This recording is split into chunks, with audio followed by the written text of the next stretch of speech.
जरूर याद रखना, इस पे मैं पूरा जोर दूं। अच्छा, इसमें जो है ना डायबिटीज क्योर करता है ये। डायबिटीज की जिसे दिक्कत हो वो करके देख लो, क्योर होगी। इसके बाद फिर दूसरी साइड ऐसे ही, ऐसे हाथ बिल्कुल सीधा रखेंगे और फिर आप जो है ये ऐसे दबाएं।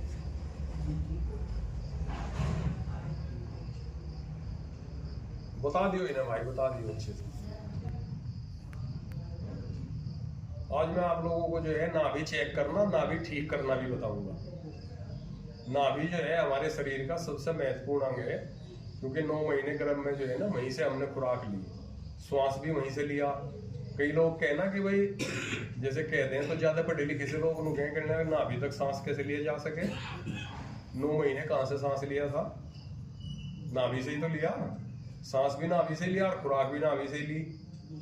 तो नाभि जो है अगर आपकी सही है तो पहली बार में आपको जो है अगर कोई पॉइंट दबाओगे तो बहुत लाभ मिलेगा। फिर ये अंदर की तरफ, बस बहन जी बैठ जाओ, आप मैं बाद में समझा दूंगा। अंदर की तरफ भी दबा लेंगे।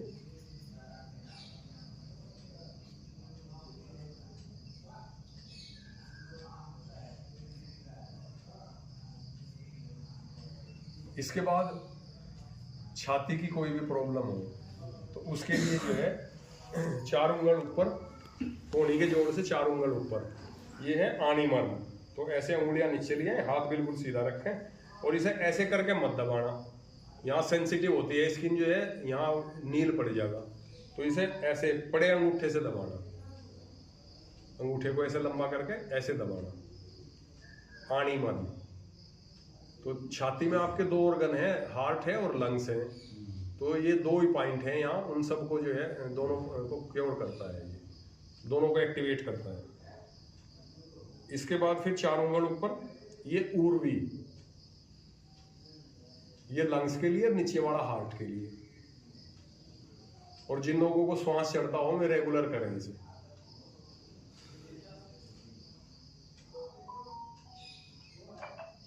इसके बाद फिर दूसरे हाथ में ऐसे ही 4 उंगल यहां से नाप लें ऊपर, 18 बार प्रेस कर दें इसे।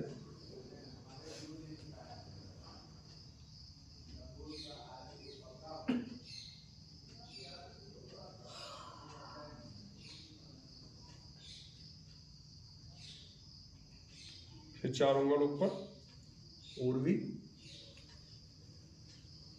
प्रेशर का वही ध्यान रखें, यानी 1 सेकंड 0.8 सेकंड में 1 बार, तो ज्यादा इफेक्टिव होगा। दूसरा ये है कि जब आपको इनका सबका अभ्यास हो जाए तो फिर आप ये पॉइंट जो है डीप ब्रीदिंग के साथ करें, गहरे श्वास लें और तब दबाएं, तो 2 गुना ज्यादा लाभ मिलेगा।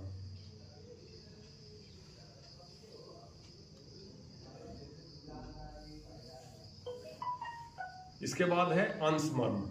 अंशमर्म जो है वो आपकी गर्दन के लिए, सर्वाइकल के लिए, कंधे हाथ के दर्द के लिए। तो इसमें क्या करोगे आप लोग, अपने दाएं हाथ से और हम बाएं हाथ से पहले, क्योंकि दाईं तरफ हमें दबाना, बाईं तरफ इन्हें दबाना। तो ऐसे मिला लें उंगलियां, 5 उंगली एक साथ मिला लें और फिर आप जो है अंगूठे को लगा दें गले के साथ, और ये यहाँ से 90 पे रहना चाहिए। तो ये खुद ही 45 पे आ जाएगा। तो अब जहां आपकी बीच वाली फिंगर है, ये है अंशमर्म। दबा के देखो, जिन्हें गर्दन वर्दन की, हाथ की दिक्कत होगी तो यहाँ पेन होगा। अब जैसे आजकल ज्यादातर लैपटॉप पे या वैसे काम करें ना ज्यादा, तो बीच बीच में ऐसा करते रहे तो फिर गर्दन की दिक्कत नहीं होगी।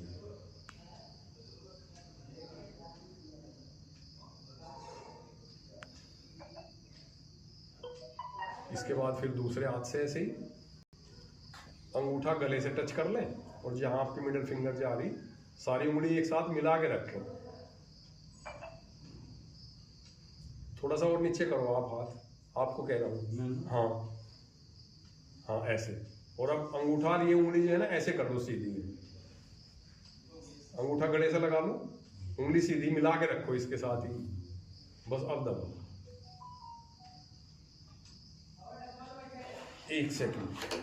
अभी भी आपका, उन्हें दबाने की जरूरत नहीं, आप लेटते हैं तो खुद ही दब जाओ। कुछ पॉइंट घुटने से ऊपर हिप में और थाई में है, मैं भी स्वतः ही दब जाओ। अब 2-3 पॉइंट जो है पैर में है, तो जैसे छिप्र बताया था मैंने हाथ में, ऐसे ही आपके पैर में है, दोनों उंगली और अंगूठे के बीच में जोड़ है ना ये, बस इसकी इसी के ऊपर है यहाँ पे। तो ये पैर में हो गया आपका छिद्र, ऐसे दबा लें इसे।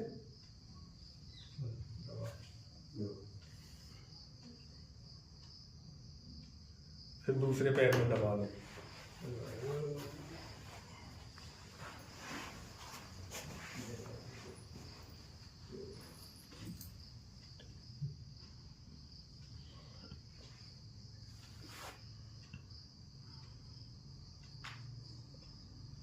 अब इसके बाद गुल्फ मर्म है।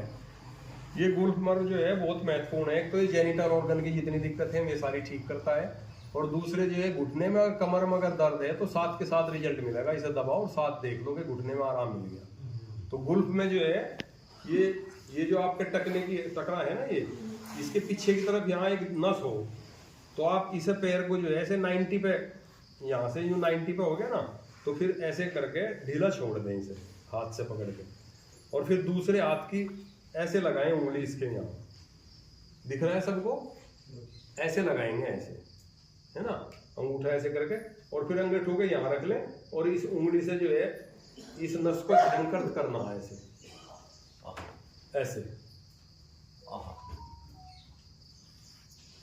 कट कट की आवाज हो रही होगी अगर सही मिल गया होगा तो ये बहुत बढ़िया पॉइंट है। अगर घुटने में दर्द है, कमर में दर्द है, तो ये आपका साथ के साथ रेस्पॉन्स करेगा। ठीक है।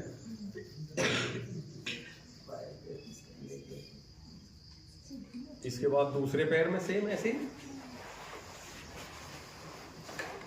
ऐसे कर लें, दूसरे हाथ से ऐसे पकड़ के, और ये ढीला छोड़ दें, तो फिर ये नस आराम से निकल जाए यहाँ। बस ये ऐसे करके देखो, कट कट आ रही होगी आवाज आपको। हाँ, दर्द तो होगी ना, क्योंकि घुटने में कमर में तो लगभग सभी को दिक्कत रहे।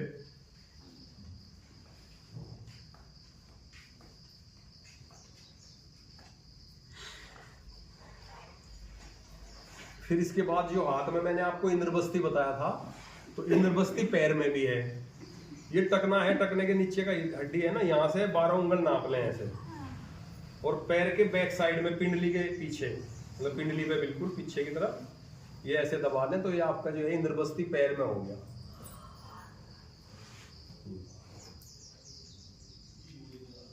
आप आगे आ जाओ, आगे आ जाओ, आ जाओ, आ जाओ, आ जाओ। ऐसे फिर दूसरे पैर में कर लें। थोड़ा सा आप आगे सर के बैठा लीजिए, वहां बैठ जाओ, वहां बराबर में बैठ जाओ। 12 उंगल नाप लें ऐसे, और पिंडली के बैक साइड में। और वैसे भी ये वहां आवे पॉइंट जहां से पिंडली ऐसे गोल घूमनी शुरू हो, तो इसे दूसरा हार्ट भी कहा जा। जिसकी पिंडली मजबूत है उसको कभी हार्ट प्रॉब्लम नहीं होती। जो वॉक करना बतावे ना, वो इसीलिए बतावे कि जब आप वॉक करते हैं तो हार्ट को रेस्ट मिल जाए, पिंडली एक्टिव हो जा, तो नीचे से जो है ब्लड को ऊपर फेंकती रहे, अगर पिंडली मजबूत है।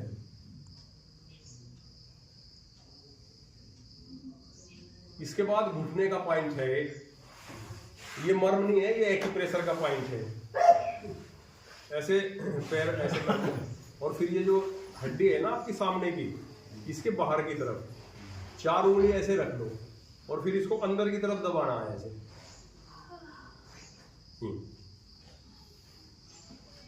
घुटने के दर्द में बहुत ही इफेक्टिव है ये पॉइंट भी। तो ये 2 हो गए घुटने के।